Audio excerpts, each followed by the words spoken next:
Welcome to View from Left Field, where we analyze and discuss the weekly news. I'm your host, Will, and today we will be talking about Trump's executive orders, Musk's doings in the government.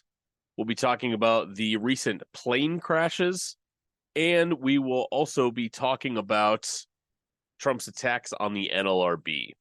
On our panel today, we have Jerry. Hi there. How's everyone doing? SM Safone. How you doing? Jimmy.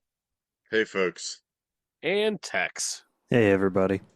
I really like our diverse. How is everyone doing? By the way, we got quite a diverse a range of how you doing. Got to get a few more y'alls in there. Yeah, I'm not even asking Texas Red. people. I'm looking at you.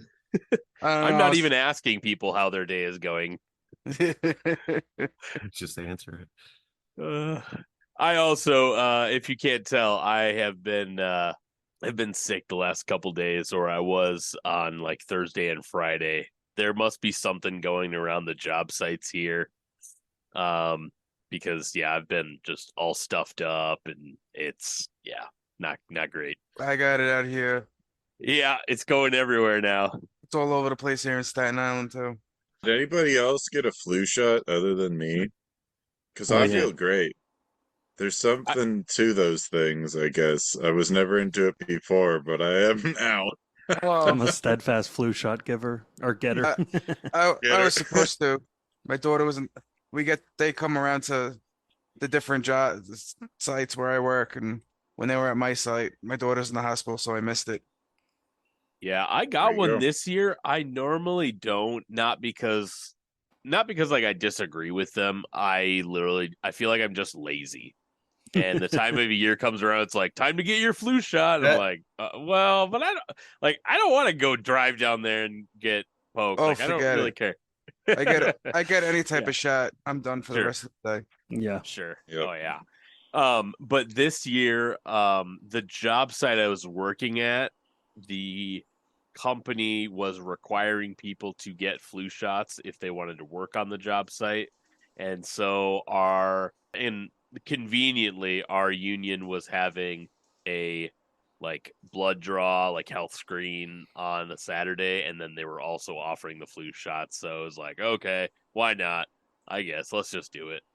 So, but enough about me being sick. We have a lot that has gone on since our last episode. So I think the first thing we should talk about is these plane crashes that just happened a couple days ago. So I'm just going to read an article from the AP.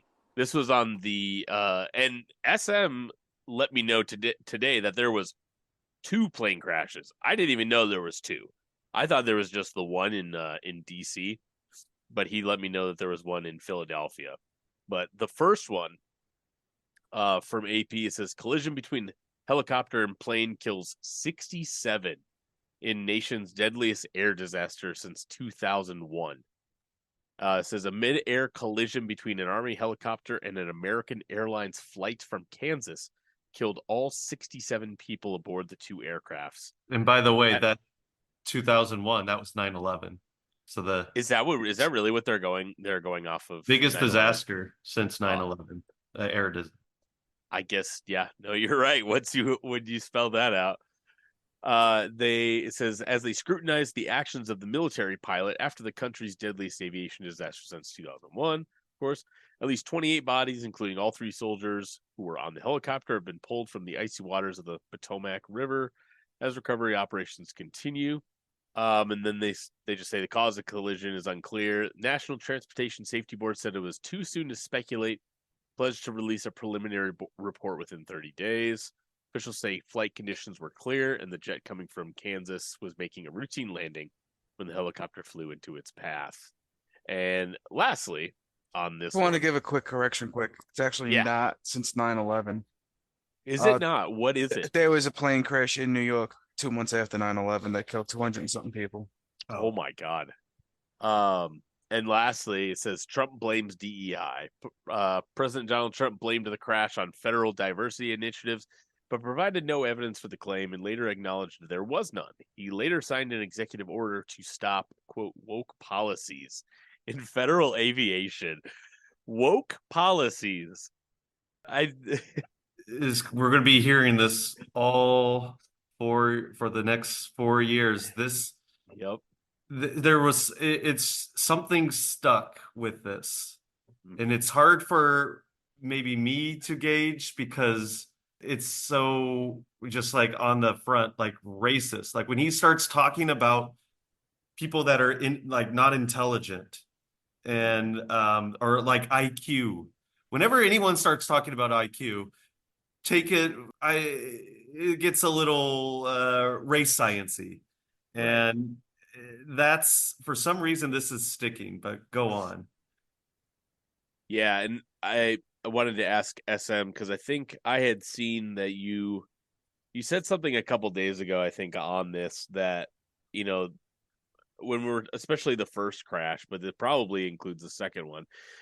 Trump had signed like a federal freeze on of course we know what's going on with federal employees, but I think there's more going on, and I thought I had heard that the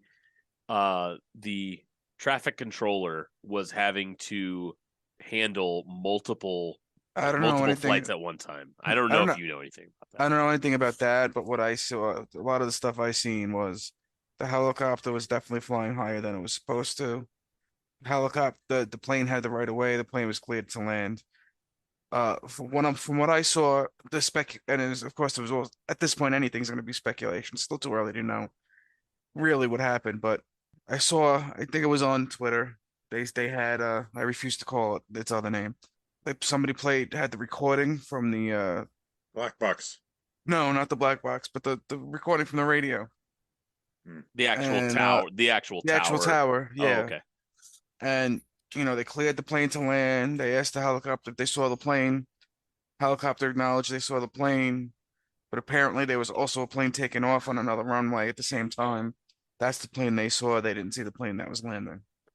Wow. Like when you're flying a Black Hawk, what put your mind in the place of like a Black Hawk helicopter pilot in the DC metropolitan area at night. I think they have to wear it's like the like night vision goggles or something like that. So you're basically like looking through tubes. It's like these sort of things have to be done and people need to be trained for them. But like how many you're basically navigating with like little dots coming through your night vision goggles. So I just can't imagine the level of complexity and intensity you have to be able to deal with in order to do a routine thing like that. And In that an airport. Yeah, and go ahead. that helicopter had like three near misses before it hit that plane. Oh, wow. In an airport, which is the capital of the country. My understanding is one of the busiest airports in the country. They want to increase the number of flights. As you would expect, Congress members want to increase the number of flights. The amount of traffic that happens in there, the congestion, it is. I don't know if we'll ever truly know what is the main problem, because I don't think you can know what the one single variable is for these kinds of complications. But at the same time, you can relate it to the transportation disasters that have happened in our country already. What we Well, saw. it doesn't help that the FAA has been fucked for Yeah. years. I mean, everybody's quick to blame Trump and Musk because, of course, Musk pressured the FAA director to quit a week before. But, you Right. know, the air traffic controllers have been decimated since Reagan in the 80s. We can't forget that either. Correct. Yeah. Yeah. Like I said, SM brought this to my attention today that there was a second plane crash in Philadelphia. And again, this is from AP just yesterday. It says 7 dead, 19 injured in high impact air ambulance crash in Philadelphia. A person in a car was the 7th fatal victim of the fiery crash of an air ambulance onto a busy Philadelphia street. Authorities said Saturday as investigators sifted through burned cars, damaged homes, and charred debris for clues to determine why the aircraft plummeted shortly after takeoff. Carrying 6 people from Mexico, including a child who spent months in treatment at a hospital.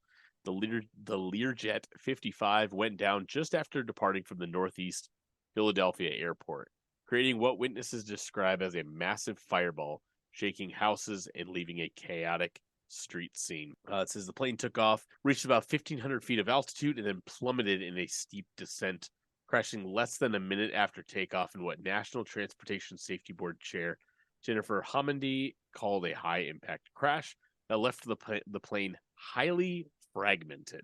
You know, something like this, I just wonder too if, you know, a plane that crashes a minute after takeoff. You know, I think Jerry brought a good point. It's like, you know, there are a lot of variables, a lot of things. You know, I don't know if it's one thing in particular. It does make me wonder how the upkeep and maintenance of planes has been, you know, how that has, I guess, gone downhill over the years. Because, of course, we know that I'm sure a lot of these companies, they want these planes inspected and turned around as fast as possible so they can, you know, do more flights so they can Where have we heard this make before? more money. So, yeah, right. Price of deregulation. Yeah. And people like to say, well, you know, causation or correlation isn't always causation, but this is a very direct link that you see the increase of deregulation and the increase of these kinds of disasters. And all you need is one, you know, like you only need one Fukushima, you only need one 3 Mile, and then it's catastrophic. And this is kind of what we see actually happening more often than not is these kinds of disasters. East Palestine, what happened in the railroads, and that was due to a lack of labor laws of the railroad and less workers and deregulation. Those things are the variables that we see constant in all of these disasters that are happening. Yeah, and I just don't want to lose sight that this was a medical transport coming from Philly, so they were probably at CHOP, Children's Hospital of Philadelphia, which is a major destination hospital that people go to because it's one of the top hospitals in the world. And, you know, and a kid who was fighting for their life went there for life-saving treatment, and they got the treatment they needed, and they didn't make it home. You know, as a parent with a sick kid myself, it kind of hits home. It's horrifying. Yeah. And so I didn't know much about this either, but my guess is the Trump administration somehow tying this to illegal immigrants. I haven't heard it. Yeah. They were, it was 6 out of the 7 people in the plane were Mexican and going back to Mexico. Yeah. So they there you would get the go. treatment. Yeah, Case closed. It says in here, all the victims on the jet were from Mexico, and Mexican President Claudia Sheinbaum said all 6 victims on the plane were from her country. She said consular authorities are in constant contact with the families. I've asked the Foreign Affairs Secretary to support whatever is needed. My solidarity with their loved ones and friends. Does it talk about what Trump's response was? Let me see. I don't see anything. No, I don't see anything from Trump. So Trump didn't call it woke or a DEI crash or anything like that. But I mean, who knows? Again, he's been calling everything, you know, DEI or calling everything woke. Mm-hmm. So it's only a matter of time. I mean, how awake can we be? I mean, after, you know, I don't know. And, you know, on kind of Trump's, I guess we could say his unhinging, maybe, there was another kind of high profile move he did when he fired an official from the NLRB, and I don't think it was just any official. I believe it was the chair of the NLRB. So Well, he fired two people, the general counsel and another member of the board. mhm, The chair, the Democrats had a chance late last year to affirm the chair right, for another 2 years, yep, as is common, and they failed to do so because what's the old saying? The Senate can't hold against fascism. They're doing a Weimar Republic speed run. Yeah. Well, and as we've seen the Democrats do time and time again, of course, they have, not just this time. I mean, how many times have they had in the past to like codify Roe v. Wade or codify other laws, and they just refuse to do it. And then when the Senate or the House gets flipped against them, then they start begging supporters for money and saying, "Oh, this is bad. What are we going to do about it?" And then donate here. So yeah, this is obviously just another mark. But in this article, there's an article from The Guardian, and it starts out and says Trump fires senior labor board official in, quote, unprecedented and illegal move. Donald Trump has fired a senior official at the top U.S. labor watchdog, triggering a chorus of criticism from unions and, in effect, paralyzing the body until a replacement is confirmed. Gwynne Wilcox, a member and former chair of the NLRB, described her dismissal as unprecedented and illegal and pledged to challenge the move. Her removal leaves the board with only 2 members and leaves it without a quorum of 3 members required to issue decisions, per a 2010 Supreme Court ruling. Wilcox was confirmed by the Senate, and her term was due to continue until August 2028. She had been appointed chair of the NLRB by Biden last month, before Trump appointed Marvin Kaplan, a Republican-appointed member, as chair last week. The NLRB's general counsel, Jennifer Abruzzo, was also fired. The deputy general counsel, Jessica Reuter, I think I said that right, is now serving as acting general counsel. On Abruzzo's watch, several corporations, including Elon Musk's SpaceX and Amazon, have challenged the constitutionality of the NLRB based on limitations of the president's ability to remove members of the board. Yep. That right there, that last sentence says it all. We can't forget, coming into this, Trump had Musk for his stupid ass Doge project. Yeah. And of course, anybody, I've warned about this. Enemy number one on that was going to be the NLRB. Now, we can't forget that the NLRB is far from perfect. It's a compromise that was accepted by labor in order to get the boot off our necks a little bit. But it's not a surprise that the Trump administration with Musk as the number 2 guy was going to come out for an all-out assault on the NLRB, considering what's been going on with Musk and the NLRB. Right. And, like it mentioned, that includes Bezos, who now has said, there was an article I saw about a month or 2 ago where, Bezos said, well, challenging the NLRB, talking about, well, we have too many regulations right now. We need to, again, back to deregulating. We need to deregulate, and attacking the NLRB. And it's not just the NLRB, and I think right. I do want to focus on the labor aspect of it. It is the constant destruction of these administrative bodies. Like, the same thing is happening with the Equal Employment Opportunity Commission, the CFPB.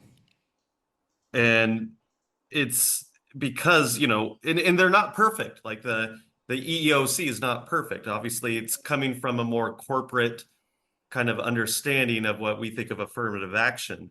But by removing it, it is helping their bottom line, the Musk and the Bezos at the bottom line, forcing them to incorporate like all of these extra regulations that, certain people of, to create equality, you could say, like, even for like the disabled, so they can access, workspaces easier. Those are all things that hinder profits. And it's that's what I see is like this destruction of these administrative bodies that That's are, definitely while imperfect, but they're it's still definitely part of it. But we can't. There's a lot going on with the NLRB. There's a shit ton of cases that are. There's a backlog of cases. Anybody that's ever organized will tell you that the process is long and grueling. And you got Yes. it. And you know, they just came down with a decision a month ago, 2 months ago, on so-called captive audience meetings. Now you can't even have a quorum. You can't enforce it. This was all on purpose. 100%. And of Yeah. course, the labor movement in the last 80 years has become too reliant on the NLRB. The militancy has been largely stripped away, thanks to starting with, the post-war Red Scare and McCarthyism that wiped out all militants out of the CIO, which is what basically built the CIO. And then, of course, they went back into the AFL, weak kneed, and essentially just absorbed in. And what have we seen since? A complete dismantling of the American labor movement. That's only going to, and that's the goal. And and the majority of the labor movement now is in the public sector. Public And sector Trump that can't fight, that can't strike. So is in the public sector, and Trump's attacking attacking that now as well. yeah, and it's funny we mentioned the AFL-CIO because in this article further down, Liz Schuler comments on the firing, and she says President Trump firing of NLRB member Gwen Wilcox, first black woman to serve on the board, is illegal and will have immediate consequences for working people. I think it is funny how there's always these high profile firings or things like that happen, and Liz Schuler or the AFL always want to comment on it and say, oh, this is illegal, this is bad for working people. But But where's those millions of dollars they pledged to organize? right, yeah, exactly. Where is it? Yep. They've been So MIA on the organizing campaigns. Come on. yeah, Yep. I'm so tired of hearing the word illegal when it comes to Trump's actions, because it doesn't mean anything if they're not going to enforce that in any way. And the whole goal is to expand executive power. That's his whole shtick, basically, for these last 3 weeks he's been in office. And if the Supreme Court's not going to strike it down, then is it illegal? right there. I mean, in the amount of, I would say, like resources that goes into enforcing the law is kind of lost. The fact that he can, Well, do illegal actions can be part. we gotta go back to Musk's lawsuit and Bezos's lawsuit and all these lawsuits against the NLRB. The fact that it's illegal for a president to remove a member of the board is a key part of their argument that as to why the NLRB is unconstitutional. Right. So what's gonna get ruled is it's gonna get ruled unconstitutional because we have a right-wing MAGA led Supreme Court. So none of that means anything Right. because as soon as the cases, these firings, if they were to be, fought in court and go to the Supreme Court, they'll get to the Supreme Court after the Musk case, because the Musk case came first. Right. So by the time it gets there, they'll have already overruled it, so it won't matter.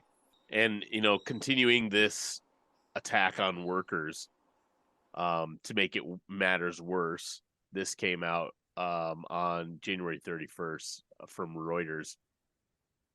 And as an article, it says Trump moves to cancel recent union agreements with federal workers. And so it starts out and it says Donald Trump said on Friday, would have been January 31st, that any collective bargaining agreements reached with federal workers within 30 days of his inauguration will not be approved.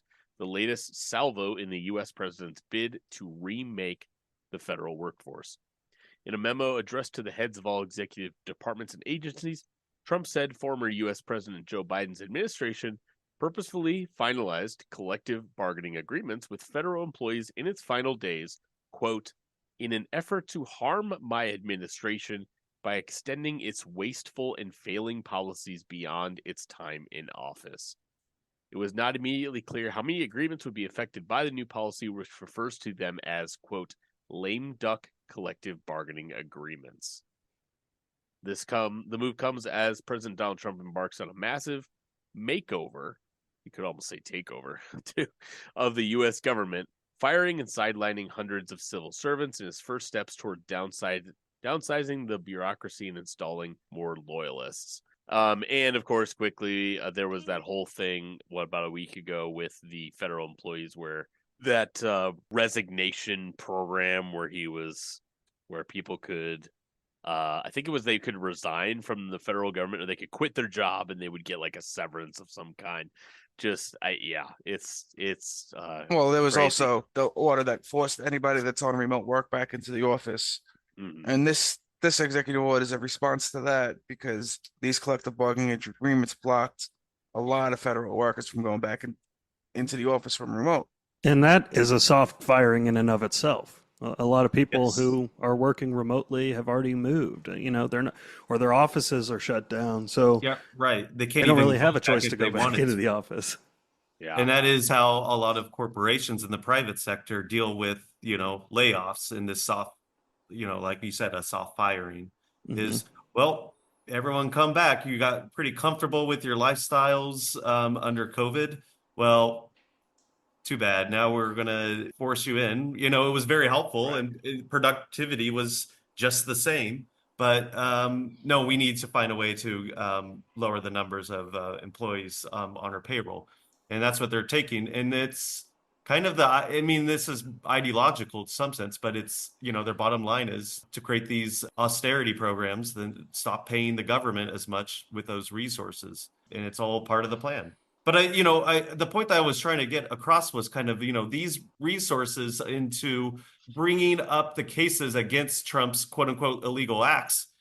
They are illegal, but how are they going to enforce it when there's no one to enforce it? It's kind of lacking, and it's broken in that sense, because there is no working class movement behind the Democrats to actually help enforce it. And if you actually led, like an amalgamation of unions to actually help push that, I'm sure those illegal acts would actually be illegal and enforced, but that hasn't happened yet.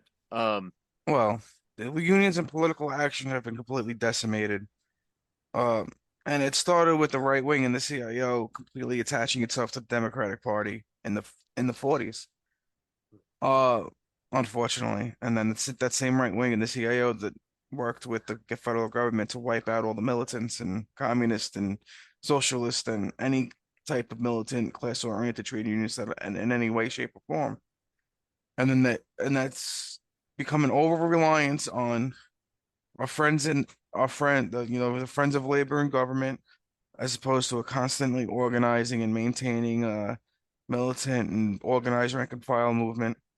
You know, in a way, post World War II, they took industrial unionism and kind of started to have it function almost like a old school craft union, and it's completely decimated the labor movement. And I mean, we could see, and there was signs of promise last year with unions not backing anybody, and now we see, and we warned that these if there wasn't militant, if there was a class oriented trade unionist to lead the way in building an independent labor political action, a lot of these movements away from the two-party system or the Democrats in most of these cases would lead labor to fall into a reactionary and tail of Republicans.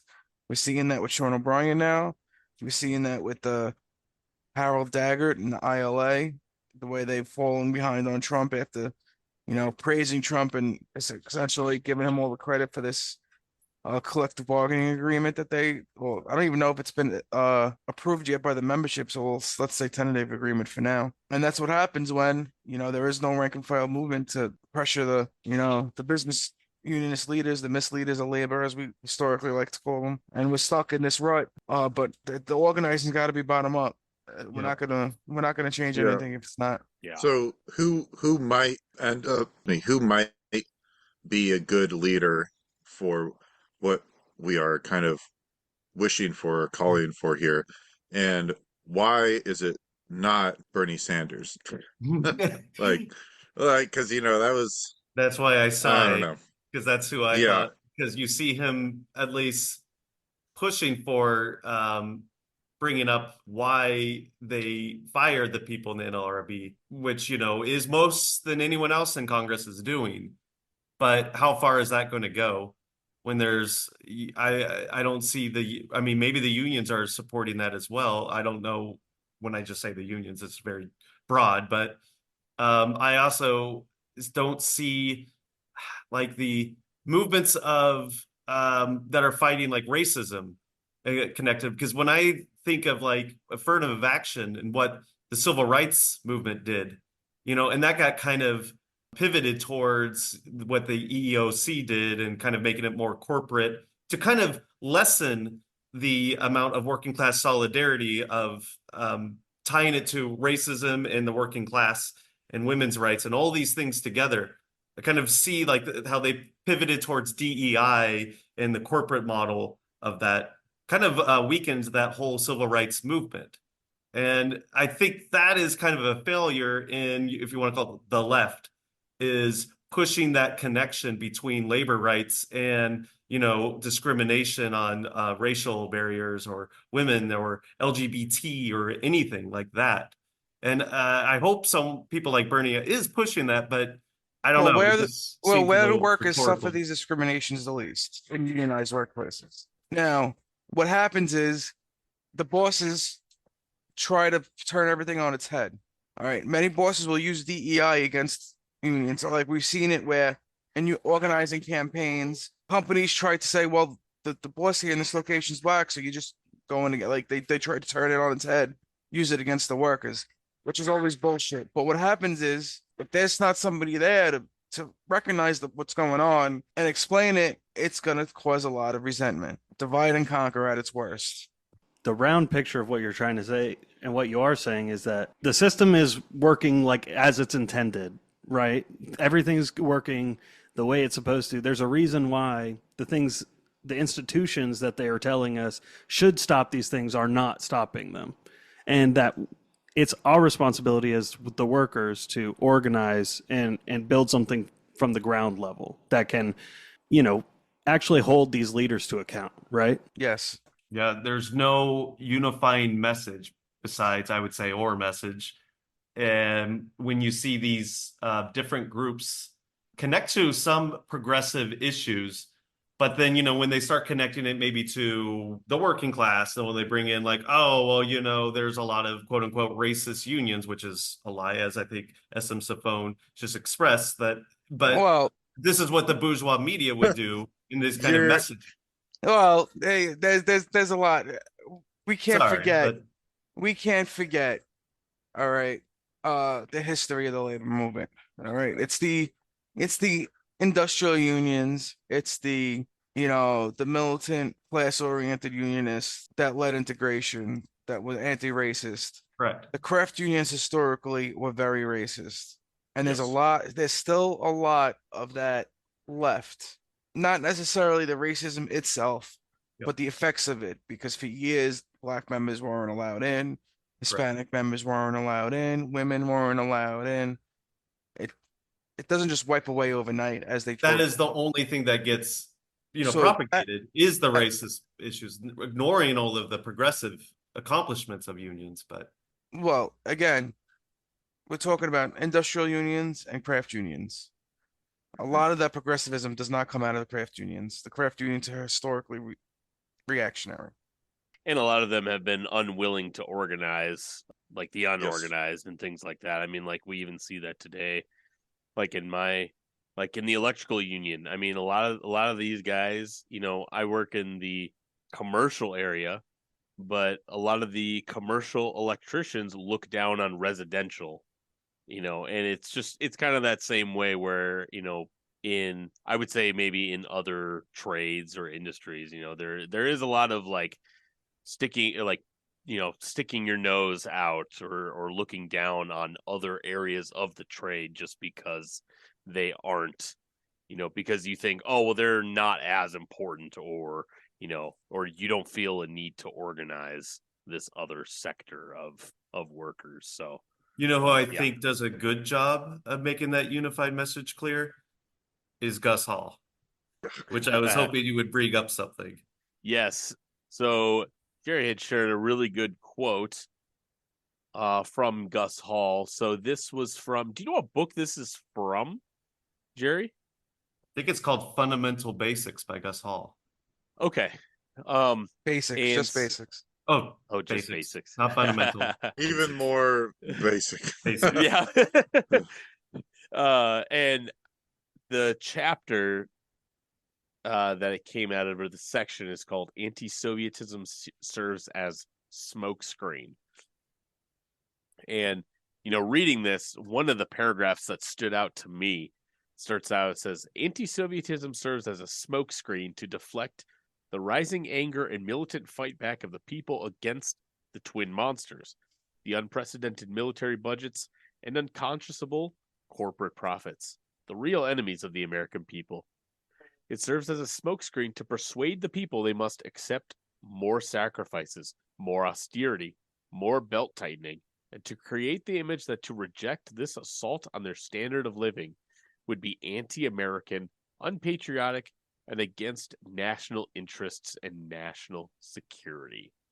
And then there was something I noticed farther down here where he says, anti-Sovietism and anti-communism provide a smokescreen for stepped-up attacks against liberals, progressives, communists, and the democratic rights of all the people, when the only real threat to our national security and national interests, as well to our very survival, is an internal one. I thought that was a very, very on point. It's so relevant with especially this section about convincing the people that they need to accept the assault on their standard of living. With Trump's incoming tariffs and the retaliatory tariffs being placed by Canada, Mexico, and China, it's going to be a rough year for a lot of Americans. We're going to be squeezing our belts even tighter than we have since COVID, really. Prices have not stopped going up, and it's only going to get worse. Can you read that? I agree, but there was something in the middle there that I liked too, which was anti-Sovietism also serves to divert the American people from policies and practices of increased racism and oppression at home. And at the same time, it serves to whip up prejudice, bigotry, nationalism, and false patriotism aimed at the Iranian and other oppressed people. And I think earlier he mentioned something was going on in the Middle East, which is why he mentioned. Yeah, it's something about the Carter administration. Still going is with them. So yeah, right. If not Iran, then changes. someplace else, Right. I'm glad you mentioned the Carter administration there, because we can't forget that a lot of this shit show, everybody likes to say started with Reagan. It started with Carter. My small bean peanut farmer boy? It couldn't be him. Yeah. Who gutted interstate? Who gutted the trucking industry? Who gutted the railroad industry? It was Carter. And see, I mean, to be honest, I don't really know a lot about what Carter did. I think in his administration, and I would like someone to talk more about it, but like a lot of times, whenever we hear about Carter, it's always about, oh, look at him, he's going and he's helping to build houses and he's doing this, and oh my God, he's like 90 years old, he's building a house, like what a sweet little guy. But of course, we always know there's more to it. But I don't hear about that, very often. I don't think a lot of people do. Yeah. The main thing people talked about from Carter's administration was the hostage crisis in Iran. Him talking about how in Palestine there's a genocide, let alone what he did when he was president, ignoring the PLO during the David Accords, giving Israel and Egypt, I would say, the benefit of the doubt. He helped create this genocide. And when he says that, what I was going to bring up, when we talk about the quote unquote neoliberal era, if we want to use that term, I think it started with the Carter administration, like what SM Safone mentioned about, gutting the regulation laws and starting all this. And, this is like the beginning of what they call it, stagflation.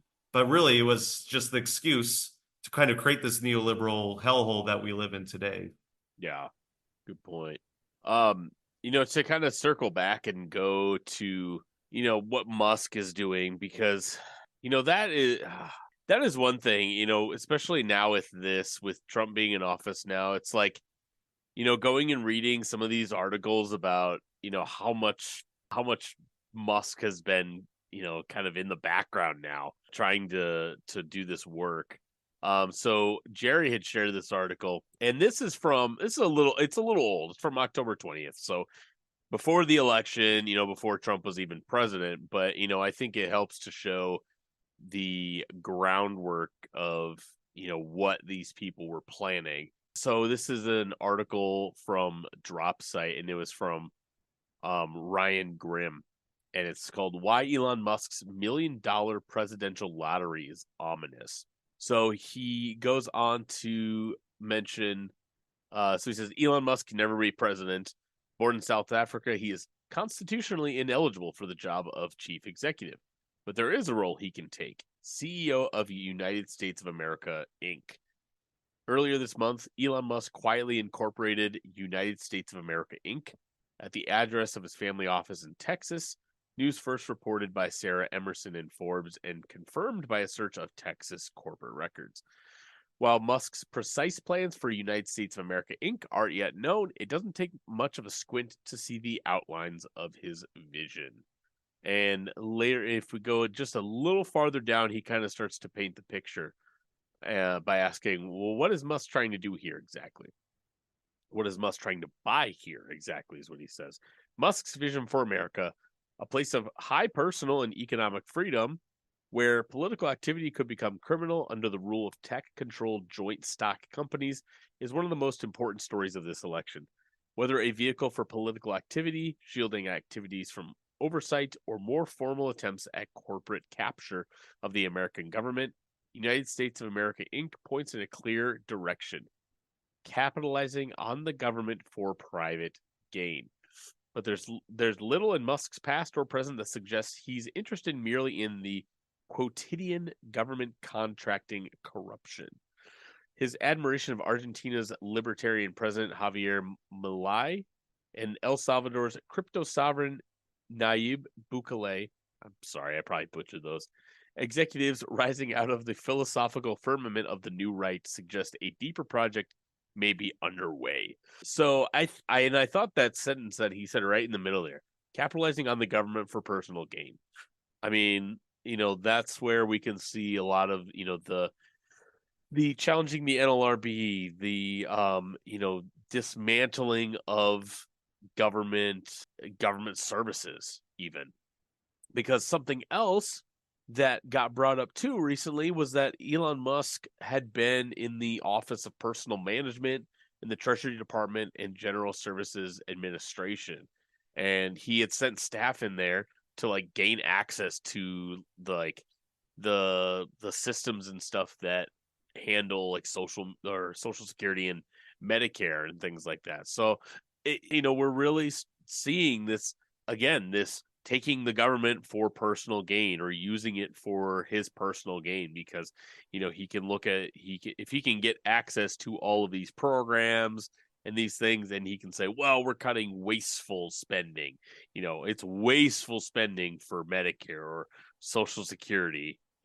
But it's not wasteful when they give all the carbon tax refunds, I guess, to Tesla, which I think that article talks about, which is 60% of Tesla's revenue is coming from the government. I've said this before. He wants to be a glorified contractor.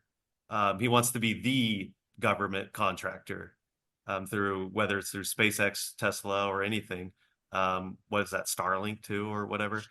What's the tunnel one where he wants boring company? Oh my god, the thing, so dumb. It's he wants to. It's so funny. He just wants to take all of these things we currently have. It's like, oh, what if we made a subway, but we, instead of using train cars that held X amount of people, what if we used Teslas and they held 2 people and we sent them through? And it's this. I had read an article where I think someone got they were testing it out somewhere, and the vehicle they were in like got stuck in the tunnel. They're just sitting there in the tunnel like I don't know what we do now. Like our vehicle's dead. We can't go anywhere. It's like I swear everything he tries his hand at is terrible. Well, remember, we were supposed to go to Mars in like 2016 or something, according to. Oh my God. Is that what he predicted we It would was go to maybe Mars? even early, right? No, yeah. If you listen to him talk, he's like one of the worst speakers, but I try not to. Every time I'm forced to, it's a failure on my part. And think about I think the total spend for Musk and his companies on this election was about $230 million or $270 million, somewhere in that ballpark. This man is worth 400 billion with a B dollars. $230 million is a drop in the bucket to him. It is nothing. Right. Yeah, that's a good point. the thing about having so much money is you don't even have to spend the money. It's the threat of spending the money again. So if you were trying to go against him, all he has to go is, hey, are you really want to do that? It's not just the bribing of money, it's the threat of using money against you too. Mm-hmm. And that's the power of money. This is, we have a democracy for money. Yeah, good point. So this last thing I wanted to bring up too. So this is another article by Ryan Grimm that Jerry sent me, and so the last thing I wanted to talk on was this whole DeepSeek and NVIDIA thing. So I guess I would say, so my first comment on face value, the only thing that I don't know much about NVIDIA's like AI programs or kind of like what they're trying to do with it. I mean, I only have an NVIDIA graphics card in my computer. That's about my extent of knowing what NVIDIA does. I mean, I know what they try. I know they try to kind of they try to upsell, I think, a lot of their products, and they're like, so like, obviously, like me as a gamer, one of the things they like to do is they're like, oh, you're only getting 60 frames in your games. Well, with AI, what if we gave you 200? And I feel like it's really kind of overplayed because I do feel like we are hitting that with, I like a lot of technology. It's always like, okay, what if we took this thing, but added AI to it, Mhm. and it's that just this is weird way to sell everything. What is that? It's not Moore's law, that like technology is supposed to like double every 6 months or something like that. And a lot of these tech companies have realized that this Moore's law thing hasn't really kept up. And, it was a way for them to be like, well, we're certain to make our profits because of this Moore's law thing. We can always make things better and stronger, faster. Where a lot of them went into consulting, and they wouldn't want to hire me, but anyway, they and like with AI, that terminology can just be, is this a technology bubble, AI bubble that we're living in? Probably. And these kinds of terminologies is kind of like what the whole industry has went into. Having said that, some of this stuff does work. And when you look at that, what is it, deep language models, that's like the Star Trek stuff that we have today, is that we can translate things. I could speak any language I want to, just with translation. It's pretty impressive. And this is something that is actually very effective. Now, I don't know too much why it's so in the news today. And I know that Musk, once again, has his hands as a capitalist, not just in US economy, but in the Chinese economy too. Mm-hmm. And this is how you can play, divide and conquer. You can do these things. This is how the capitalist. So the big deal with NVIDIA and why they've been such a dominant force in the market in the last year is because of these data processing centers, these gigantic data centers that are required to train the AI models. And they require obviously huge amounts of compute, huge amounts of energy are going into these facilities. And OpenAI has been saying, no, we can't make ChatGPT any less data intensive. It has to be this way because it does. And we've been putting these serious hampers on the Chinese market for chips and what they're available to buy. So they've been forced to basically innovate an algorithm that is, I think what I've heard is like 1/15th the compute cost of what ChatGPT uses. So now everyone is saying, oh, so if we can actually make these large language models or other neural networks at such a low fraction of the processing power, we don't really need to rely on NVIDIA's huge, gigantic chipsets that they've been selling us on. And that is what caused NVIDIA to have, I think, the largest single day market cap loss of any company in American history. I think it was 600 million.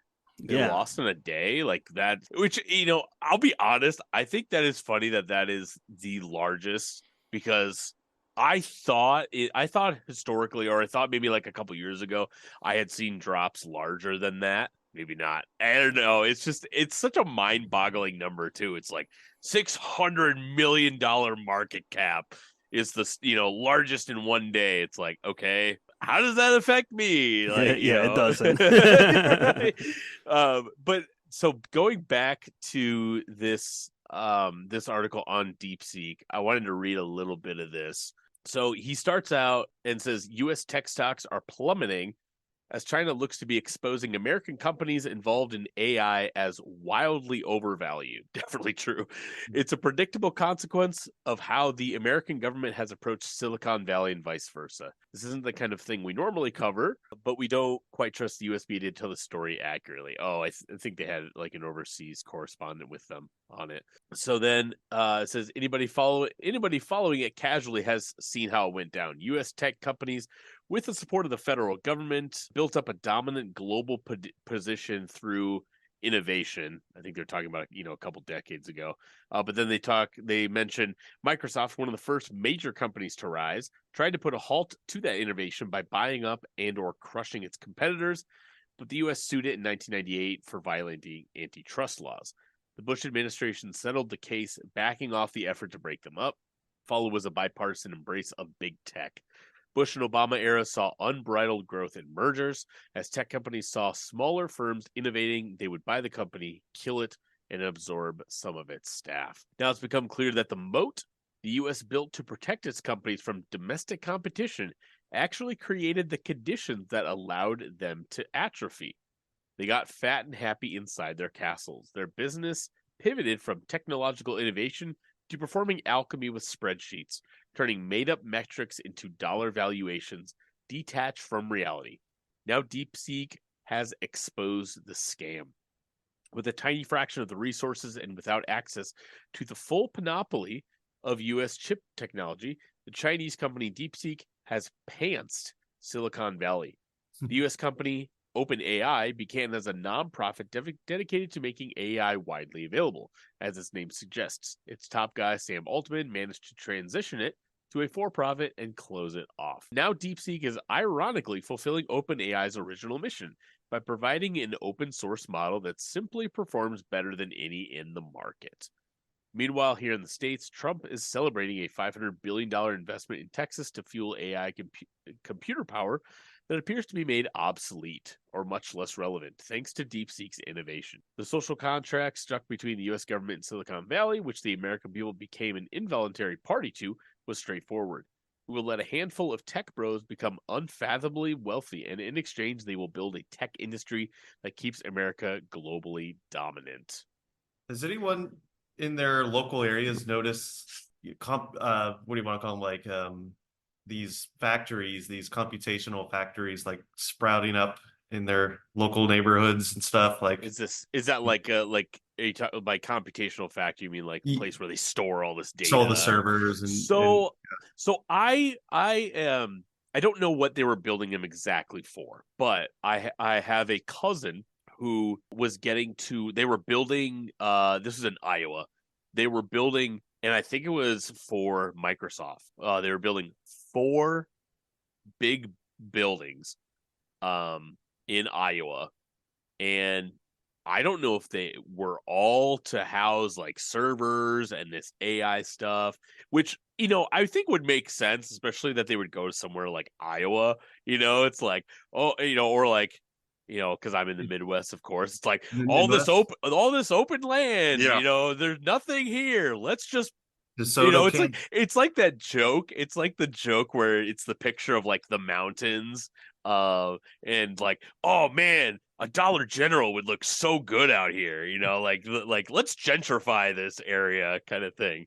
It reminded me of that joke, but Data that's like the closest thing that I think I have seen. I don't know if I've seen anything like that big or really anything that close in like my Yeah, immediate. I don't have any stats. I'm sure there are things to, but just right here, right there, the old Kansas City Star building is now going to become a data center. There's just everywhere around it's getting to that. I'm noticing as this is happening too, and this is a bubble ready to explode, in my opinion. But Right. Well, and I What? think that. Oh, go ahead, Jimmy. Well, what bubble? Because I'd like to. Well, it feels like we're being out innovated by China, and there's a lot of mechanisms that the powers that be can try to use over here, whether it's tariffs, whether it's like racist propaganda, to try and stop the rise of China, but then things will happen where it fails. I think this is one instance, and I think the TikTok ban resulting in a bunch of people getting onto Red Note is another example. So it's kind of like the curtain is tearing as well, where there's all of these barriers between us and China that are they're just crumbling little bit by bit. But is that what you meant by the bubble, Jerry? I mean, I'm trying to figure that American out. Yeah. bubble more so because Yeah, we yeah, yeah. saw what happens in the housing market crisis. Like it affected China a little bit, didn't do much because they have a more socialist system. It's not perfect, but it's definitely better than our system, I would argue. And I think what we'll see is something similar. This is all speculation. You saw Trump promoting his Bitcoin that went up and then went. Melania Trump has her own Bitcoin or something like that, and all of this is a Ponzi scheme, in my Can't opinion. wait for them to do the rug pull on those. And they did already. Yeah. It's my understanding. Yeah. And well, something I wanted to say, especially on like a lot of this like buildup of AI or all this investment in AI, it reminds me of a couple things. One, I believe there was a quote somewhere. I don't remember which volume it was in, but I think Marx talks about fictitious capital in maybe it was volume 3. It sounds like that might be something like farther Yeah. along. I think that's right. But so that quote comes to mind because I feel like, there is so much of this money that's invested, or these companies are like evaluated at being billions and billions of dollars of worth, these AI companies, but it's difficult to see what good, what are you actually providing society. And I feel like it is genuinely puzzling, like we have these AI companies like it was mentioned, open AI and other ones, and they're evaluated at sometimes tens if not hundreds of billions of dollars. It's like, what are they providing that is worth that amount of money? Pictures But of anime girls cutting dragons in half. right. Yeah. I mean, You ever think and about that? right. Yeah, that'll show them. But How much is yeah, those on them? yeah. I mean, I kind of going back to that fictitious capital idea, and just like the idea of these companies being wildly overestimated. Because I think so many of these quote investors and whatnot were like, I don't know. I mean, I maybe I'm sounding old, but like I genuinely don't know how these companies are worth all of this money. And it's like, okay, what have they provided society? Like, what have they actually done? It's like,